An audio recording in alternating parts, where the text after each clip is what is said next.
This is Bob Oliphant from the Westford Historical Society and Museum, bringing you episode 15 of season 2 of the Westford Wardsman podcast. The Westford Wardsman newspaper was part of Turner's Public Spirit, a weekly newspaper in Ayer a century ago. In this episode, we'll be reading the Westford Wardsman for the week ending Saturday, April 10th, 1909. I'll elaborate on what was happening in Westford 114 years ago as we read. The first section on April 10th, 1909 is the About Town section. The annual grass fire occurred on the land of J. Willard Fletcher last week Friday, having been set by the work train. This is the land used by the Westford Athletic Association in the season of baseball, made famous by so many victories.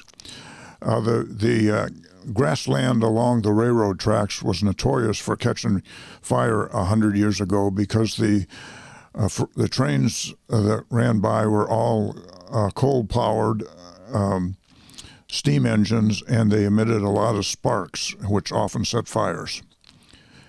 The logs that are being cut near the headwaters of Cold Spring are being rafted down the Stony Brook to the sawmill at Westford Station. The rafting is a go-as-you-please affair, each log being an independent raft. Westford Station would be where the Depot Street crosses Stony Brook.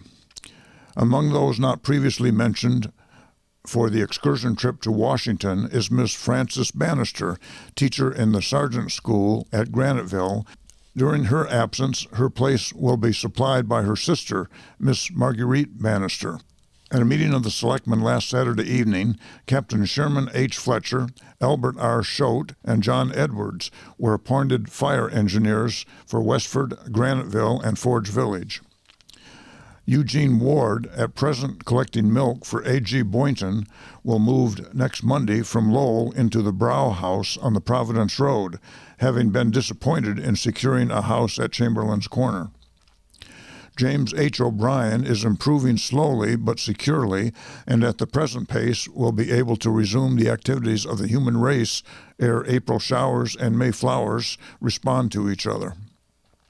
The old Abbott homestead west of the Unitarian Church is being painted up and shingled up. It has recently been purchased by John C. Abbott. Miss Blanche Waller is home for school vacation. She will graduate from Bates College in June. Miss May Day has been home from Mount Holyoke College and returned this week. Mr. Samuel L. Taylor, May and Lillian Atwood, and Leonard W. Wheeler attended the Methodist Conference in Lowell last week. This is a little unusual in that none of the persons mentioned attended the Methodist Church here in Graniteville. They all went to the churches up in the center. Mr. and Mrs. Leonard W. Wheeler attended the High Street Church in Lowell last Sunday, where Reverend CCP Hiller was preacher of the day.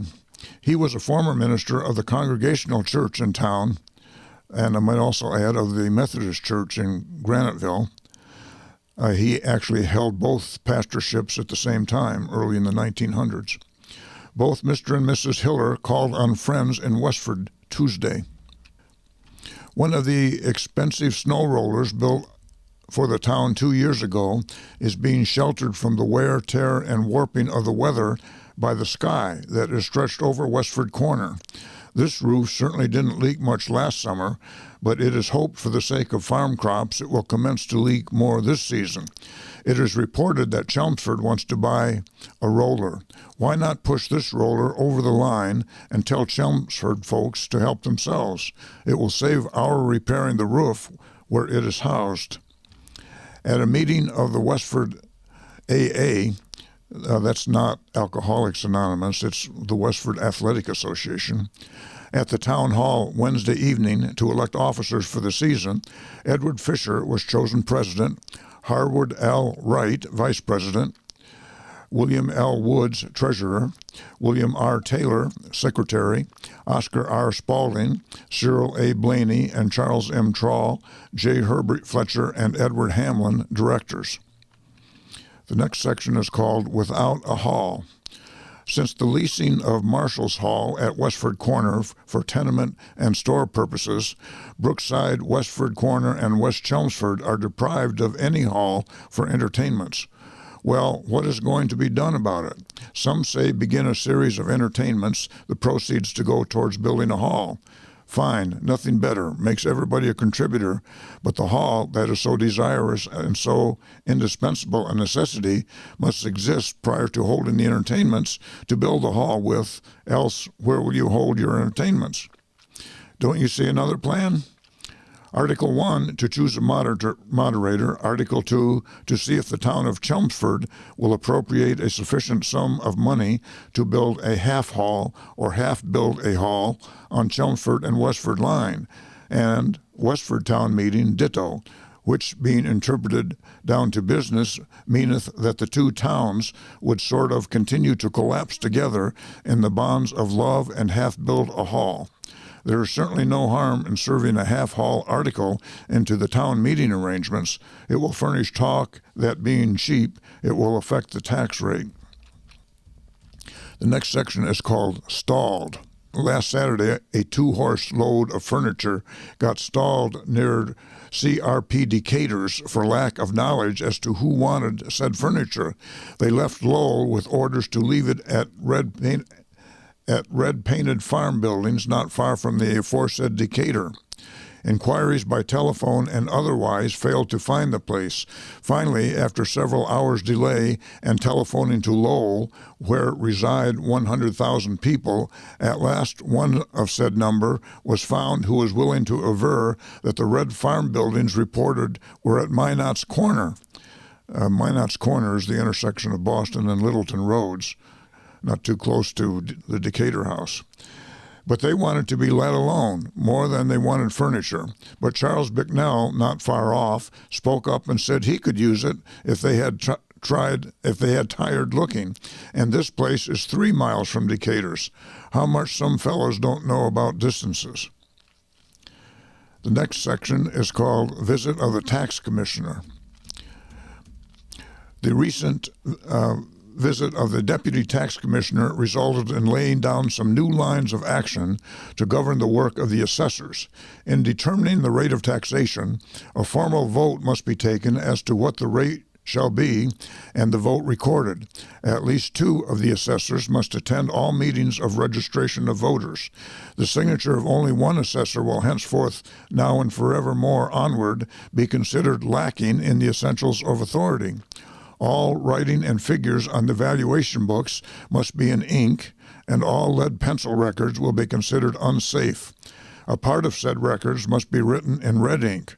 Well now, if the tax rate goes as high as predicted, the taxpayers will get red in the face when they behold their tax bills with this and the red ink. My, won't the old town look red? The next section is called New Fire Extinguishers. The selectmen have appointed John A. Healy, Forest Fire Warden, and he has been busy distributing the new fire extinguishers that the town, at its annual meeting, voted to purchase. The Stony Brook district has 2, one at the residence of Eben Prescott on Main Street, the other at the residence of Sam Taylor, corner of Lowell and Stony Brook Roads.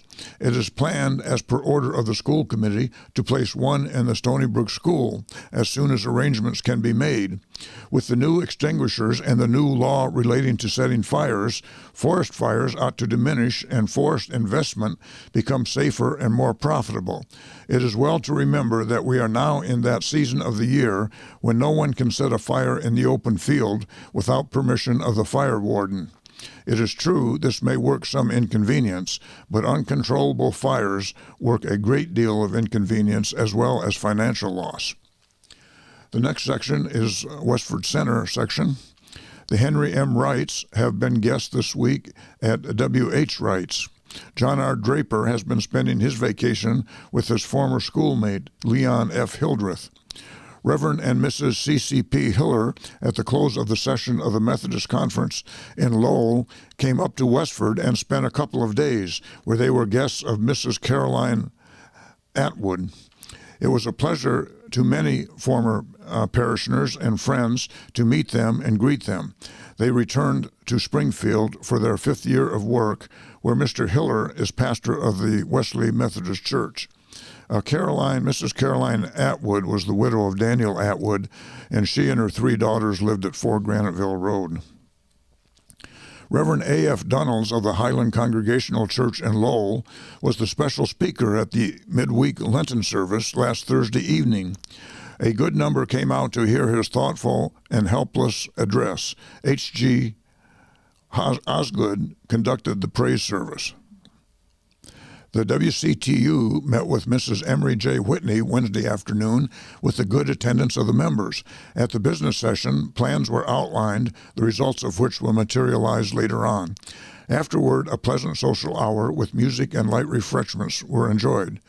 Mr. and Mrs. Oscar R. Spalding, Miss Charlotte Prescott, Robert Russell of Chelmsford, Francis C. Bannister, and William R. Taylor left Friday for a 10-day trip to Washington.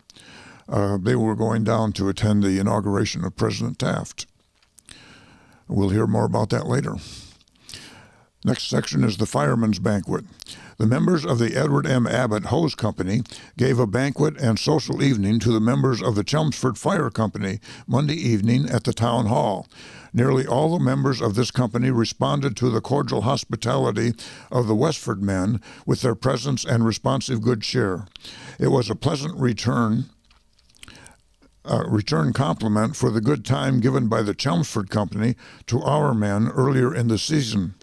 Supper was served immediately upon the arrival of the barge. The tables presented a most attractive appearance with their wealth of good things and handsome bouquets of flowers. The menu consisted of chicken pie, mashed potatoes, squash, celery, cranberry jelly, coffee, rolls, fancy pies, ice cream. By the way, ice cream is spelled as one word throughout most of the Wardsman 100 years ago. Cake and fruit. After full justice had been done to this part of the program, a social hour with games was enjoyed. When the guests took their departure, they expressed much cordial appreciation, ending with 3 cheers for the Westford Company. The whole affair certainly reflected much credit upon the Committee of Arrangements, who were as follows: John Feeney, Chairman, H.L. Wright, Robert Prescott, John Good, Henry Colburn, and Warren Carkin. Every member of the home company was present. The next section is the Grange. At the Grange last Thursday evening, there was a good attendance. The subject for discussion at the lecturer's hour was, quote, "What are the most profitable crops to raise, and how shall we procure the best seed?" End quote, which was fairly well sustained. E.G. Boynton contributed a good solo. Mrs. Frank C. Wright gave a bright and interesting sketch of a section of country road and its changes in 30 years. This was the road between her girlhood home and the old Stony Brook schoolhouse, where she went to school as a girl. It was an entertaining bit of local history. The next section is the Graniteville section. All the ledges, that is the quarries, in this village commenced operations here on last Monday morning. Reverend M. Barney, a former pastor of the Methodist Episcopal Church here, with Mrs. Barney, have been recent visitors in this village. Reverend Godfrey Waldo Barney II, who born 1880, died in 1965, was pastor of the Methodist Episcopal Church at Graniteville from April 1907 until the spring of 1908. The Ladies' Aid Society of the Methodist Episcopal Church met with Mrs. Lucy A. Blood on last Thursday afternoon. Mrs. Blood lived on Broadway. Miss Dora Hawks of Melrose has been spending a few days here as the guest of her grandparents, Mr. and Mrs. Wesley O. Hawks.